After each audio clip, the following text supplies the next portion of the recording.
Hello, LinkedIn land. Oh, how has this happened? We're the wrong We're the wrong way way. round. Makes no sense. Let's fix that. Hey, there we go. Welcome to Freeformers Unplugged with me and Emily, 3 p.m. on a Wednesday on LinkedIn, on Twitch, on YouTube, and on Catch Up via podcast.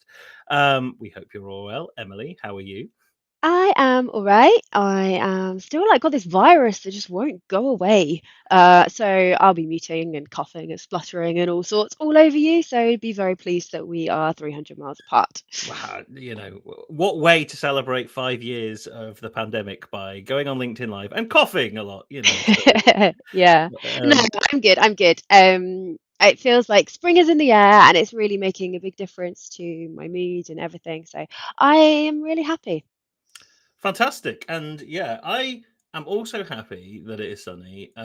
It does mean there's this weird, like the log cabin. If you are watching, you'll know what the log cabin is. If you are on podcast, I broadcast from a log cabin. Really cold in the morning, and now at this time it is baking hot because I have got the 3 o'clock sun streaming through my windows, which is beautiful. But it also means, hey, it's t-shirt weather, which it's very cool.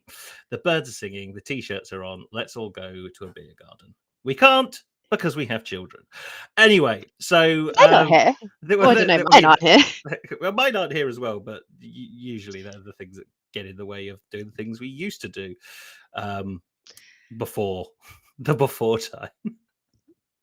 So anyway, what are we talking about today? Because I don't think it's moaning about how children changed your life. No, but I mean, if there was, we needed more time. So today's topic is accessibility isn't an add-on; it's the unlock to true diversity. So I'll start because we just had a quick chat in the green room, and then I feel I'm going to struggle to get a word in edgeways, believe it or not, because Emily is the subject matter expert in this area based on loads of different stuff that we're doing here at Freeformers.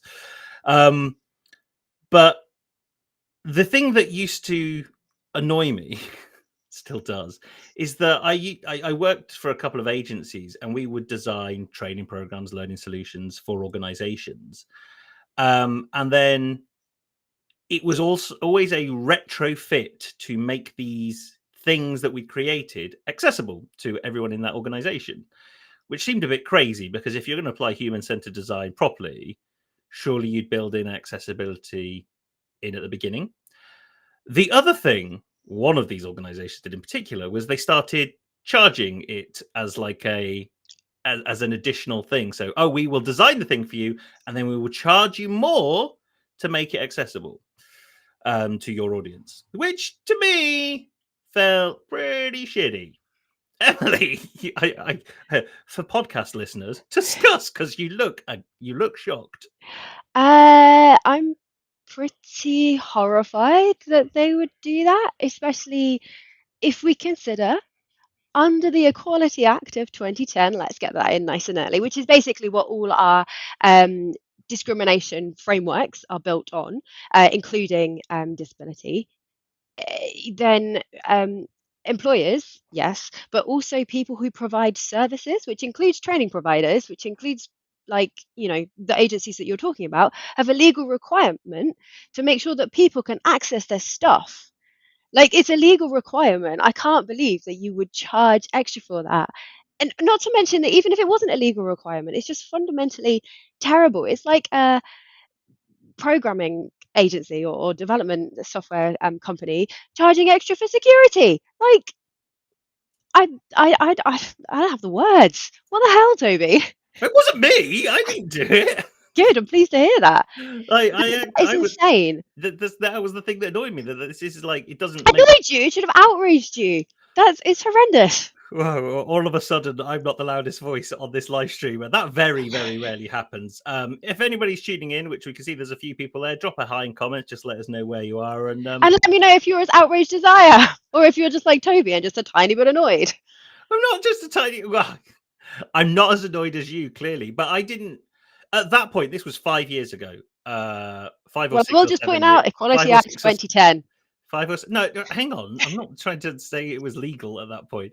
What I'm saying is, like, it was the start of me figuring the the shitty way employers design and build systems and environments, like that was when I started really thinking about it. Before that, quite bluntly, hadn't considered it.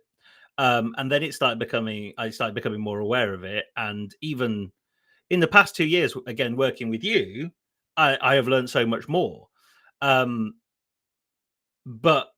that only compounds the fact that everything that I probably previously done in my career and all of that kind of stuff has not been designed in the best way possible for its audience. Which, like you say, is a little bit criminal, especially if someone's paying you to do that. Like, it should out of the box be able to do that. And that lovely phrase, or the maybe not a lovely phrase, but we just started working on a new project, and during the kickoff meeting, you said the phrase, the social. You literally said it to me about 6 Oh minutes my ago. Help me goodness, out here. Toby. It's not a phrase, it's a concept. The social model of disability. It's a concept that's been around a long time, but typically a lot of people view disability through what's known as the medical model of disability, which is basically it's all about the disability, the condition, the impairment. It's all about that, and that is what matters. And it is the person's fault. I'm simplifying, but it is the person's fault for not being able to fit in.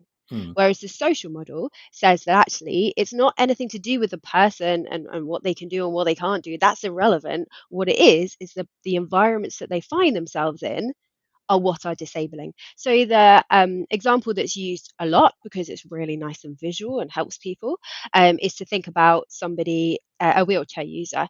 You're just rolling along the street, you're absolutely fine, no problems, okay, until you reach a step. But it's not the fact you're in a wheelchair that's the issue. That's not the problem, because if there was a ramp there, then you would be able to access that building wherever it is you need to go, no problem, right? So it's the environment around us which is the barrier, which is the problem, and it's nothing to do with the disabled person themselves. So that's a really like oversimplified example that people like often understand really simply, and they're like, yeah, well, that's obvious. Let's take a neurodivergent person who perhaps is a bit awkward at work, doesn't like making eye contact. This is how it like somebody might view it from a medical model. They're very much focusing on that person. Oh, they're awkward. Oh, they just don't go with us. They don't fit with our culture. They're not like the rest of us. Rather than actually ascertaining, because also don't forget that you don't have to share any disability. There's no legal requirement. You don't have to tell anybody, including your employer, if you identify as deaf, disabled, or neurodivergent. And so um, they might not know this person's just acting in the way that they act. And so from the medical model, you make it about them, they're the problem. But the social model is, oh, well, perhaps there's something in the way in the workplace. Maybe there's the expectations that you're all expected to join after work drinks or what have you. Whereas somebody who is neurodivergent might find that really awkward. And not only someone who's neurodivergent, because access affects so many different people. If we think of the concept of after work drinks, somebody who's we talked about this at the top, right? Somebody who's got kids, they've got to get home for kids. You're not going to be able to go for after work drinks. Somebody perhaps whose first language isn't English, is going to be much harder for you to understand. Well, if you're not fluent anyway, might be harder for you to understand in a really busy noise. So it might be really tiring or draining, or you might not understand things. So you might not like that situation. Um, Someone who's a recovering alcoholic, for example, after work drinks is not the best thing. So there's so many different people who find it hard to access something that people just put in place. And often it's just because that's the way things have always been. And unless you make a conscious effort to design inclusively for a range of people with a range of experiences, including deaf, disabled, and neurodivergent people, you're going to end up with an inaccessible or exclusive environment.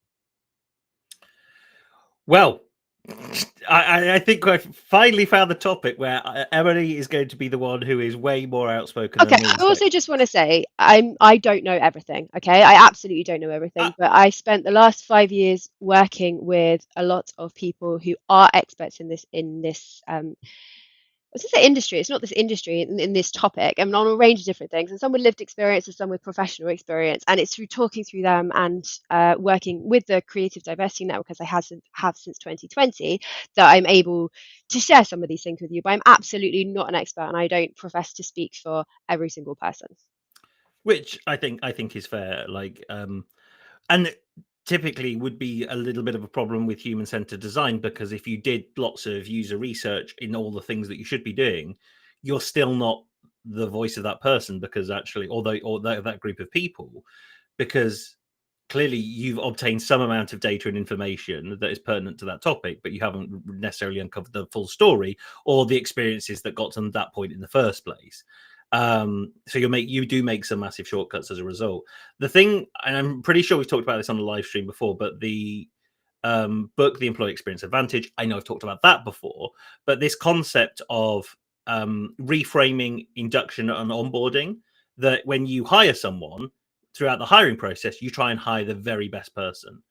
And all of a sudden, the reason why it may take them longer to get up to speed is because you've put them in an environment and a system with a set of processes that that prohibit them from being their most effective self, because they've got to relearn or learn new stuff, new ways of doing stuff. Even though ostensibly, let's say, because everyone uses sales, you're a salesperson, you're still doing selling, but there are certain things, products and services that you have to sell, tools that you have that you then have to learn. And so what you've done is you've put that person in an environment that they can't succeed in the immediate future. And therefore, the fix for that from an organizational point of view is cool. Well, what is our induction and onboarding program, and how do we train them to do that? Rather than really questioning, is the system, process, environment we're putting new people in actually the best place to do it? So this is why I like the social model of disability, is because the framing of that, regardless of who you are and how you interact with the world, when you're an employer, you have an opportunity to design the world your people exist in. And yet you tend to just say, well, this is the world we've designed, like it or lump it, or we'll train that discomfort out of you. Which Yeah. which for some people, like for disabilities, you can't like, training is not the answer in that regard, right? But so, and obviously you wouldn't, because it's the protected characteristics from a legal standpoint, you get into hot water. But anyway, I don't know where I'm going with that kind of rambling monologue. I had a really great point, and then then you Sorry. distracted me by continuing. Um, I think that you're right. You try and fit people into a model, and it just reinforces existing structures and existing inequalities, Mhm. um, which obviously unfairly disadvantage people who have always been disadvantaged by those existing structures. So it's something that you've really got to consciously think about. There's a so I've done a lot of work in broadcast in particular in this, and there is a set of guidelines from the TV Access Project, which is essentially a consortium, if you like, of all the like major broadcasters who have all signed up to getting more disabled people in cast and crew, basically. Mhm. But the TV Access Project, they have what they call the 5 A's, and it's actually a really broad and unhelpful in one way, and then when you dig into it and you understand it, it becomes a really helpful way of looking at accessibility. So they're called 5 A's because everybody loves the catchy acronym, don't they? The 4 P's or the 6 P's or what have you. But the 5 A's of accessibility, What are if the you six? start, Hang on. What are the 6 P's? oh, they're like one of those McKinsey things, 6 P's of productivity or something, right? Okay, I've heard of the I four don't P's. know. The 6 P's is just like, I might be confusing with the 6 D's, the 4 P's, the 6 D's, the well, I don't know. there's always the argument with those models. Sorry, slight tangent. Is that like, there's the 4 P's, and we wanted to make it better, so we added 2 more P's, and actually the 6 P model is way better than the 4 P model. We've talked about there being a double diamond and certain circles coming up with the triple diamond for L&D. Oh, we'll just add an extra diamond in there. But sorry, continue. The Exactly. five So the A's of 5 A's are important in that. So they are anticipate, I've got to get them in the right order. Anticipate, ask, adjust, no, assess, adjust, advocate. But basically, anticipate that you might work with some disabled people. I mean, I'm using disabled now as a shorthand for deaf, disabled, and neurodivergent, because, or DDN, I suppose, is the other way, but that's maybe a little less accessible to our audience. But yeah, assume that you will work with disabled people. So assume that you should put some things in place to make things more accessible for people in general. For Mhm. example, asking the questions in your interview processes if there's anything you can do or any reasonable adjustments you can provide in order for someone to be in an act to take part in your recruitment process, for example. Reasonable adjustments, by the way, is an interesting one. So that's the official legal terminology in the Equality Act. So it says that employers and and service providers have to provide reasonable adjustments. That basically means you have to change things so that people can access it, but they're reasonable. And then it hopefully doesn't provide what reasonable means. And we could go into that, but I'm not going to, because I'm not going to. So reasonable adjustments are the changes that you put in place based on what somebody says they require in order to access work. Um, so the next one is ask. So yeah, ask people about it. And it's not just a one and done. You can't just ask and then, oh, right, okay, done and forgotten. And this is the thing that happens so often. Oh, we asked about reasonable adjustments and then we filed it away somewhere and never revisited it and never came back to it. And it's also putting a lot of stress and effort on a person going through that process who may only just be discovering how they work best as well, or may not know what they can ask for, particularly junior people. So you've got to ask, and it's an open dialogue all the time, and you don't make your own assumptions. You've got to ask them about what works for them, but maybe come with some solutions if they're floundering. Mhm. Um, which, if you think about it, would just be a nice thing to do for everybody. And Yeah, that's the thing, yeah. like access is for everybody, isn't it?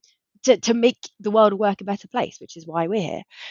So anticipate, ask, adjust, assess. Even I was getting the wrong way around. Assess is, what have you got in place already? What could you do, basically?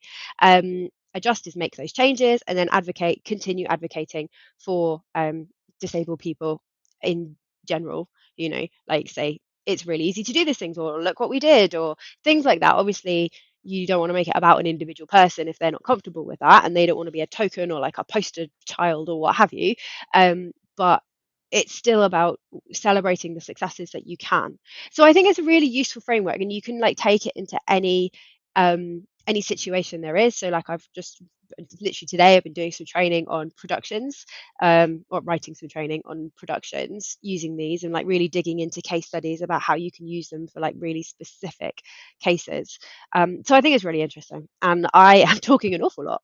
So let's let Toby get a word in edgeways. But it's the I know I think we did well, our very first live stream was about DE and I because Zuckerberg preempted the US administration's actions around that. And the the thing with accessibility, DEI, all of these are retrospective bolt-ons to fix the the environment, the culture, Yeah. the process of an organization. And that's why they broadly, not saying no one's never done any good work in there, but that's why they broadly don't work, because they are it isn't a bolt-on. It is like it is the very fabric of the human experience to get these things right.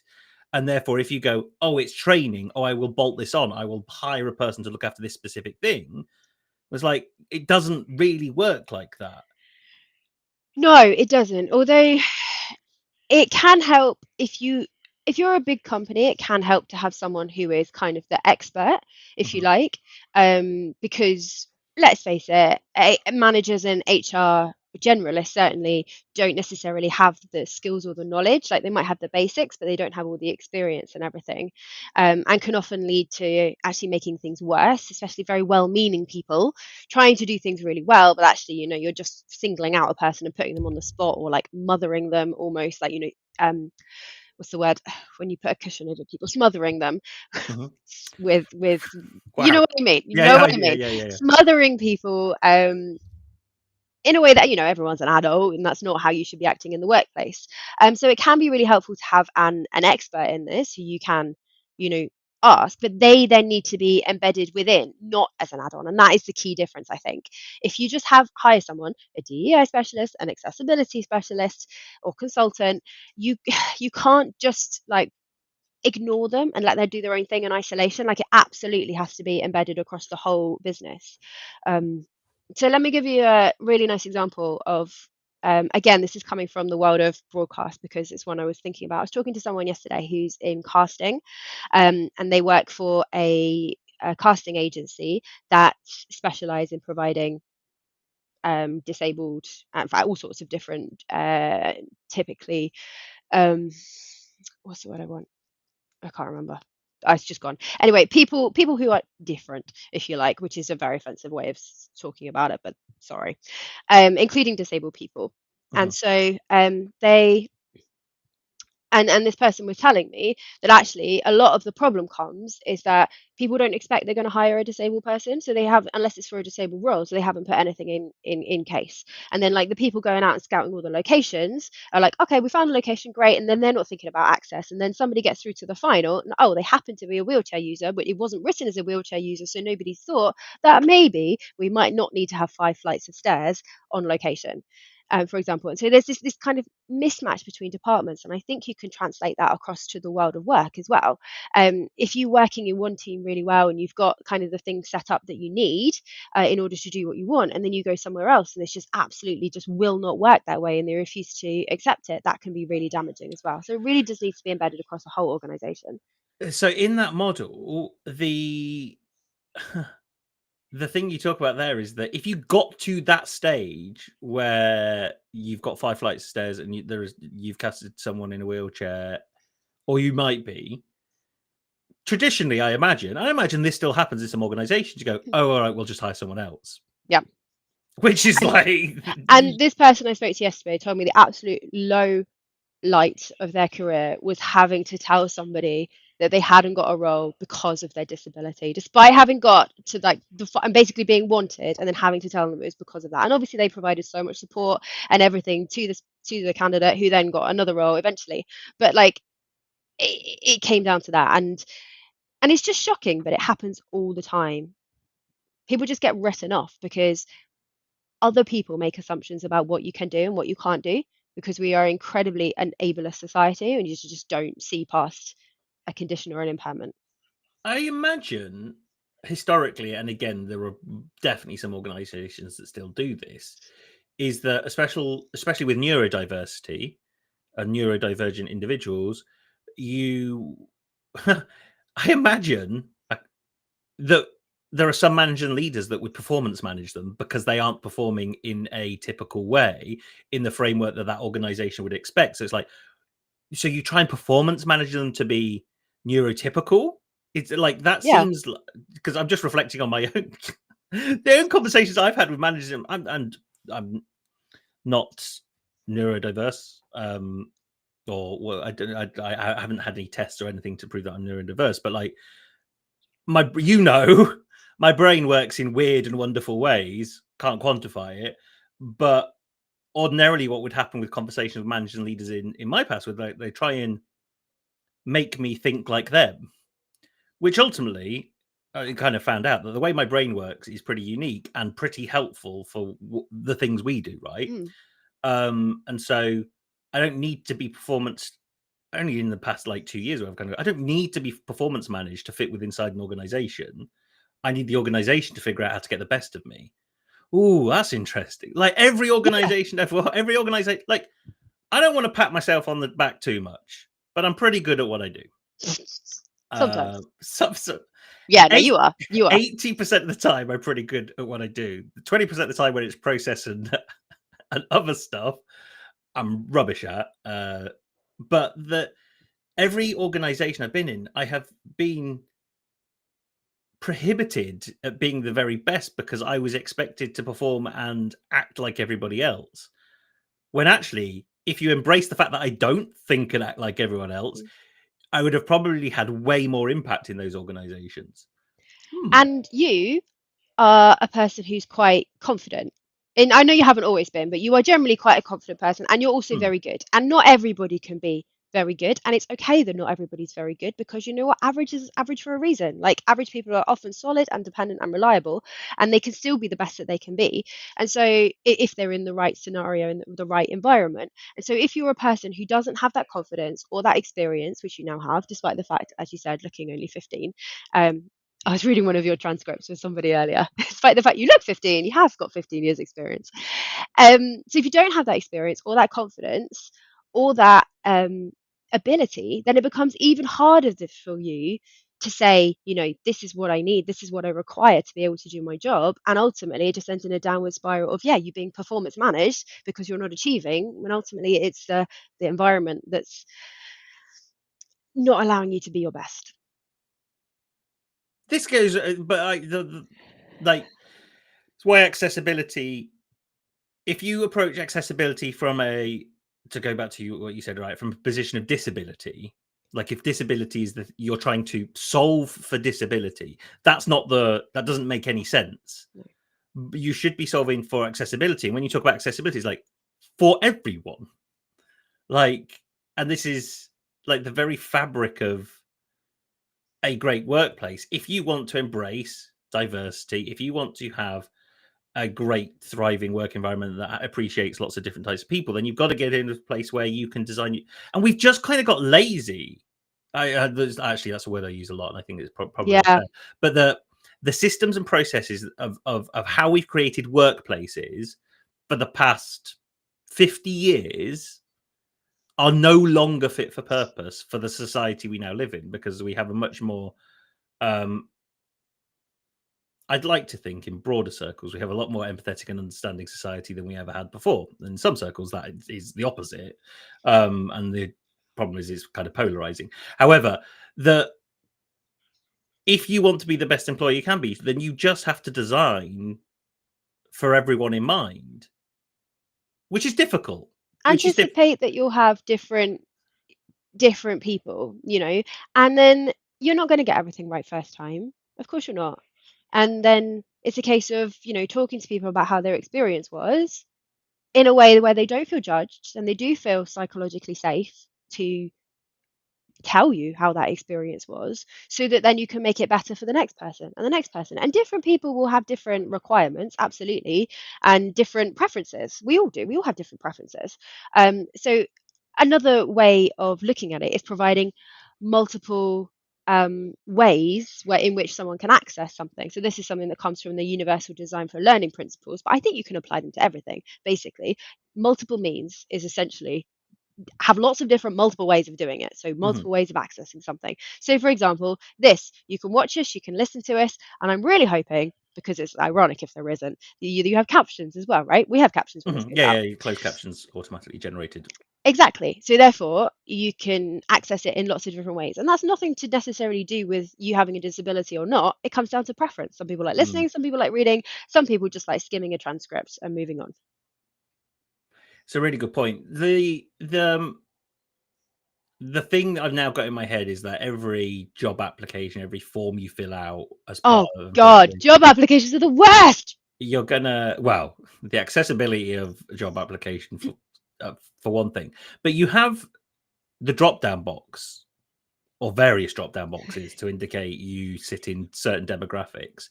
That almost is the opposite of the information you actually need to create an accessible workplace. Because if someone says I'm in a wheelchair, because the example you used before, right? Then all you're doing is trying to. I suppose it's not that bad, but you are making lots No, of assumptions about ask, how to. ask. You make.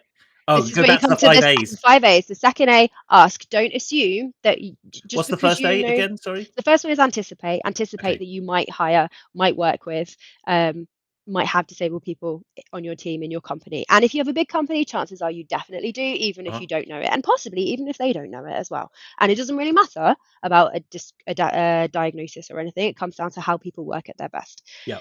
Second one, ask. So it's a conversation, right? It's having that conversation with that person, never assuming. And just because, let's pick neurodivergence because neurodiversity, because that's an easy one. Just because you know one autistic person, that means you know one autistic person. It doesn't mean you know how every autistic person Mm. likes things going. So even if you're autistic yourself, don't make those assumptions for somebody else. But you can come with solutions if it looks like that's what they need, that they don't have the ideas themselves, maybe they don't have the experience or the confidence or what have you.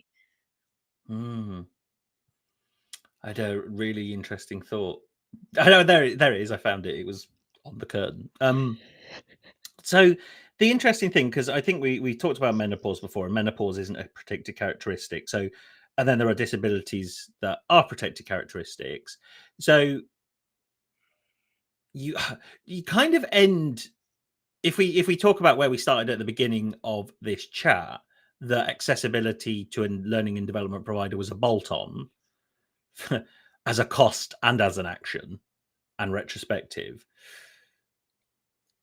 You are legally obligated to make it available to protected characteristics, but there isn't any requirement for you to do it for unprotected characteristics. Do you think that's you? I imagine that's used an excuse just to not do it. Then, like, this is the real shame: is that you have to, unfortunately, to change the behavior and action of organizations and how they approach employees. You have to, like, it feels like the conversation is, if it's a protected characteristic, I'll do something about it. If it isn't a protected characteristic, I won't do anything about it. Yeah, which fundamentally it kind of lacks imagination, creativity, and another big problem of it is actually ends up being more expensive because you Mm, actually mm. have to retrospectively change things for people who fall under the umbrella of protected characteristics. And for people who don't, then you're just kind of ignoring them and therefore not getting the best out of them. And maybe that ends up with you having a higher turnover or people leaving, and then you've got the cost of rehiring and replacing, retraining, etc. So ultimately, if you're putting anticipatory adjustments in place, and by that I mean if you're anticipating that you might work with different people and putting things in place for everybody rather than on a piecemeal, oh, you need this and you need this approach, ultimately, which can also, by the way, lead to a sense of injustice amongst Mm. everybody else, especially if they don't know the reasons, or sometimes things are done, very ad hocly, or maybe they require something, but they haven't had the opportunity to have that conversation. So it can lead to this kind of sense of injustice, whether that's fair or not. Um, so yeah, instead of doing that approach, very much just apply it as a blanket thing for everybody, or say these are the different ways. It's ultimately it comes down to culture. It's a culture of openness and acceptance and inclusion. Well, so this is the other thing I was going to ask you, right? So I've been in organizations where this hasn't worked when there's 30,000 people there, and I've been in organizations when there's been 10 people there. Mm. Um, and when there's been 10 people, you have enough conversations, enough, you should be, for my money, having enough conversations to know those people well enough to, and be adaptable enough in your workplace to make that happen, because it's relatively manageable at that stage. And actually it was, because I worked there. The things that we could have changed to make that a better workplace for those 10 individuals was actually relatively straightforward, but nothing ever happened. When you get to someone like 30,000 people, then you have to make broader, more catch-all kind of solutions. The kind of the very nature of design. But I don't know where I'm going with that. But I just, like, you'll always find an excuse not to try it. I think that's the Yeah. thing, right? Like, in both of those situations, is like there was excuses not to do it. But what it came down to, in a smaller organization, it came down to the individuals and their mindset to working with different people, ultimately, that weren't like them.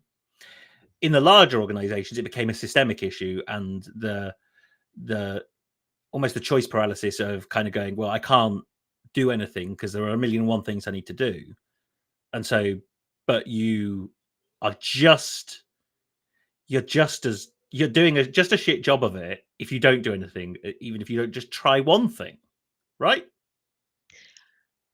Generally speaking, yeah. I mean, you could do something so badly that you could make things worse, but that's probably not going to be the case if you're doing a well thought out and measured approach. So we'll ignore that possibility. So yeah, try something. The thing I know that anybody watching or listening is going to be like, oh, well, tell us how you do it then. How do you do accessibility? And the thing is, it's not a checklist. You can't Mm. say there are checklists out there of things in specific circumstances that you can look for, particularly when you're getting started. But you're right, it's that mindset shift. It's that conversation, that ongoing dialogue, discussion with people to make sure that they have what it is that they require to do what it is that they need to do. Um, and I think you're right, people look for excuses. In a small company, it's we're too small. We don't have those kind of things in place. We oh, we're fast moving. We break things. That kind of startup mentality. And in a bigger company, you just get swallowed up by process. Oh, we have to treat everybody the same. Mm. Big sigh. But I think you go so based on this conversation, you're validating the 5A framework. I'm just going to call it because that's what it is, I guess. But like so anticipate, like you can do that. You can Yeah. do that. Like there are so many knowns in the universe about the different type of people that walk through your door. So how could you anticipate? And if you haven't, look, I'm not saying it's easy being an employer because national insurance rises and all that kind of stuff. I mean, there are loads of pressures. But if you see these things as pressures that are tasks to do that cost time and money, then fundamentally you misunderstand how you get greater performance out of people. Mm. Because and obviously your organization measuring improvement, and that's quite common as well. That's again why we do things with mutual lifetime value, and that is like, what is the performance you're getting out of your people, and is it having an impact versus the kind of the cost you're putting in. And because you're not able to prove that, your instant reaction is like, I don't want to spend time and money designing an organization for 10 people to be as accessible to as many people as possible because it's going to cost me time and money. Yeah, but if you do, it might make your hiring process easier. You get better people. They might stay longer. They are going to perform better when they're here. And so Not to you, mention there might, yeah, retention, advocacy, loyalty, all of those things as well, which are like those key metrics and buzzwords for HR, right? yeah. But the thing, so if you anticipate, you head off a lot of that early doors.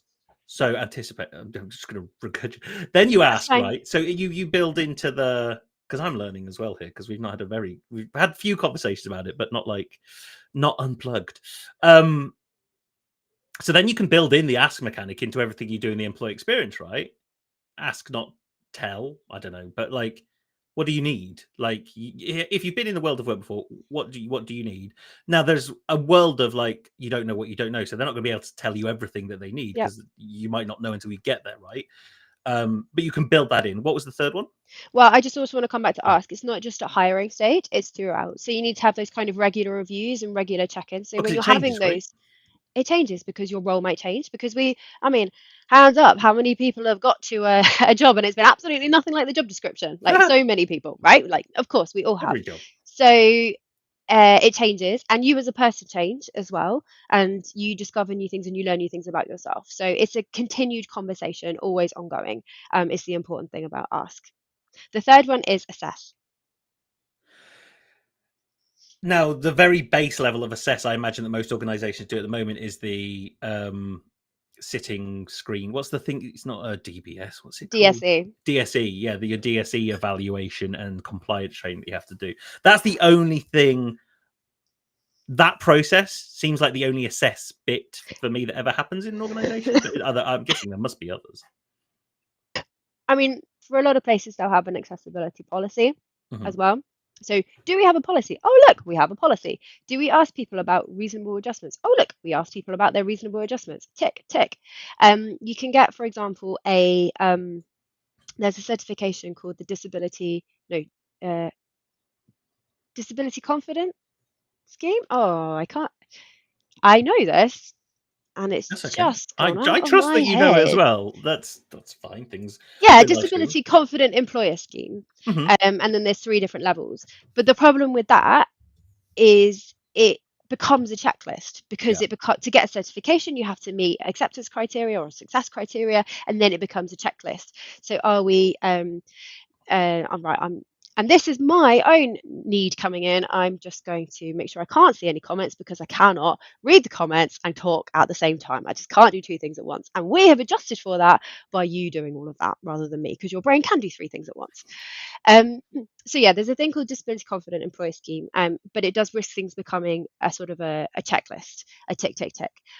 Often assess will be it can be at an anticipatory stage, like these things that we're talking about, but it also can be as for a one-on-one as an individual level, right? Okay, this person's told us these are their access requirements, these are their suggested reasonable adjustments, the suggested things that they think they need. Can we do that? is it feasible for us to do that? And the things you want to take into account, like, is it actually going to be a success? Like, is it going to help them? Is it reasonable within budget? Because obviously, if Mhm. you're a tiny employer, it might not be. But that one's a bit of a, you know, wobbly one to get your head around. Is it going to harm other people? Like, let's look. Like, I mean, temperatures in the office when we Mm. all worked back in offices. But my colleague like needed like 7,000 degrees warm, and there's me sitting there like absolutely freezing. And so you like arguments over the lighting, over the temperatures. You've got to make sure that you're not harming other people by putting something in place. Mhm. And then it becomes it's people are tricky, right? It's a tricky balancing act. So that comes under assess.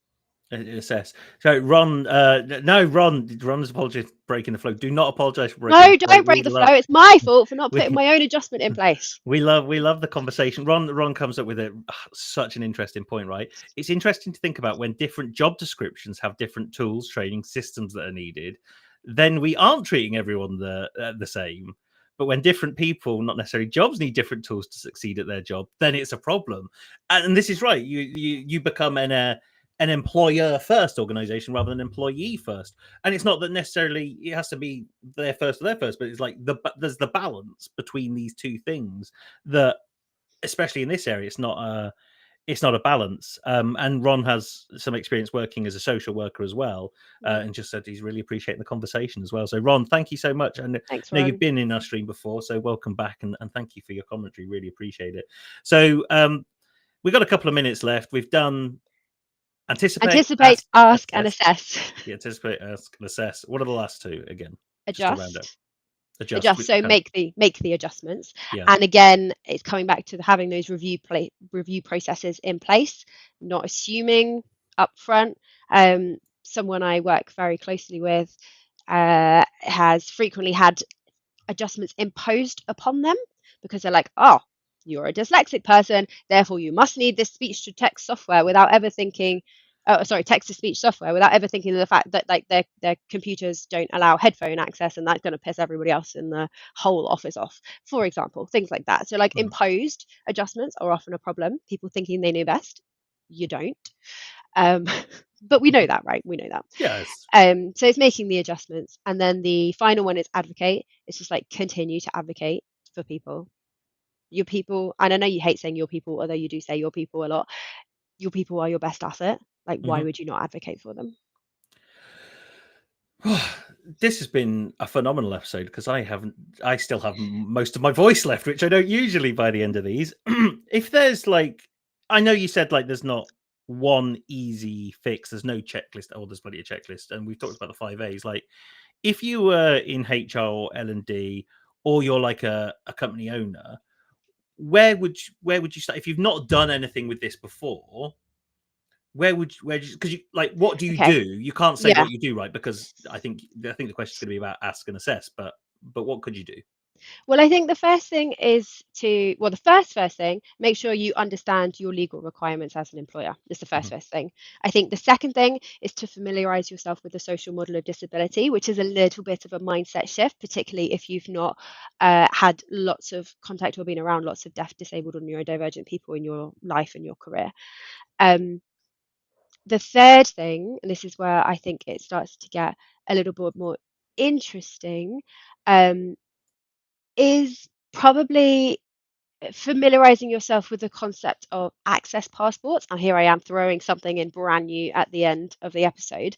So, access passports are sometimes called access riders. And if you're familiar with the concept of a rider, it's like people in showbiz, if you like, saying, this is what I need. And often these are truly outrageous things. A bowl of blue M&Ms. Yeah, brown M&Ms. And actually, the reason why it was brown M&Ms is because it's make sure people actually read the Access Rider properly, because it was a pyrotechnic show that had lots of really complex requirements. But it always gets spouted I did as not know that. an example. Yeah. Um, but for example, it's completely believable that some prima donna somewhere would only specify brown M&Ms in their snacks, which is why some people, some disabled people, you know what I mean. Some champions and advocates in this area prefer access passports rather than riders. There's a couple of templates out there, for example, the AXS template, and it's one that includes everything, right? It includes like your like preferred ways of working. Like, do you have any dietary requirements? Do you have any like religious requirements? All that has loads and loads of things in there, so it's not necessary for disabled people. So that is something you could look at implementing across your team. Now, I don't suggest it's just to send this out and get it back from everybody, because obviously there's a lot of personal data in there, and if there's not that kind of element of trust built up, then people might not feel comfortable about what's going to happen to it, right? But I think using something like that gives you an understanding of what it is that people require. And that's a very conscious term, using the word require rather than needs, because disabled people often are made to feel that they're putting unfair burdens on other people by saying, I need this, even though we use user needs all the time. So they try to avoid access needs, and I doesn't come naturally to me. So access requirements, and this isn't all disabled people, obviously. So something that they require in order to do their job. So I would say that is probably where to begin, and starting the dialogue with people. But if you know you have disabled employees, don't start by assuming that they know everything, because then you're just putting an unfair burden on them to be like, you're the disabled person, so therefore you should be the expert on all things disability. And that's clearly not fair. Well, I hear you. And I think it's weird that I didn't do this consciously, but we started this live stream working with a new client who works in this area, right? And obviously we've got clients that work in this area already as well. And it's absolutely fascinating for two reasons. Number one, there are organizations out there that are committed to having a positive change on the world, which is great and much needed. And the way they go about it is incredible. But second of all, on the other side, how it is just completely ignored in most walks of life. I think there's a book out there called The Design of Everyday Things, which doesn't necessarily look at accessibility and disability, but it looks at like the misdesign of things in our environment that mean people can't use them, and the design of things that mean that people can use them, but how you get that right and wrong. So yeah, this has been awesome. I'm going to listen to this one again, and I look forward to writing the blog later this afternoon. So we are back next week. I think we're doing employee experience conversation cards next week. And then the week after, we're live streaming from the British HR Awards, either crying into a glass of Prosecco or cheersing glasses of Prosecco. Either way, we're going to be there with some awesome celebrating people. Everybody who does win, Toby, and being graceful losers if that's the case, or graceful winners if that's the case. Clearly never played a board game with me, and why my wife won't play board games with me anymore. Well, I only play cooperative board games for the same reason. And this is why we work, because we are two different people from two very different perspectives. Okay, let's get out of here. We've got stuff to do. This has been awesome. Thank you very much, Emilie, for taking the lead on this conversation, and thank you everyone, particularly Ron,